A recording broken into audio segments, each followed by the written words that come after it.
Samantala, presyo ng live weight na manok tumaas ng 15 pesos per kilo sa pamilihan ng Kalasyaw. Alamin kung bakit sa report. Araw-araw kong bumili ng manok si Oscar sa pamilihang bayan ng Kalasyaw, Pangasinan na niluluto niya para sa kanyang karinderya. Kaya ramdam daw niya ang pagtaas sa presyo ng karne ng manok na ngayon ay umaabot sa 220 to 230 pesos per kilo. Hirap siya kung paano tatakalin ang ulam para mabawi ang puhunan. Regular size lang pero tinataas namin yung price sa pagtinda din. Kasi pag hindi namin gagawin yun, malulugi talaga.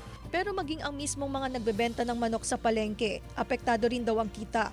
Kung hindi man nababawasan ng binibili ng kanilang mga suki, ang ilan, iwas muna raw sa pagbili ng manok. Sa hirap ng buhay ngayon, tapos maraming mga bibilihin, o bili ka pa ng mga gamit ng mga bata pang school, o kaya nahihirapan kami magtaas ng presyo. Matumal sobra. Halos matumal, tingnan yung manok maliliit. Ayon sa Sinag, tumaas ng 15 pesos ang kada kilo ng live weight sa manok. Nakararanas pa rin kasi ng mababang produksyon ng manok sa Region 1. Marami rin daw ang hindi nag-alaga ng manok dahil sa naranasang pagkalugi noong nakaraang taon.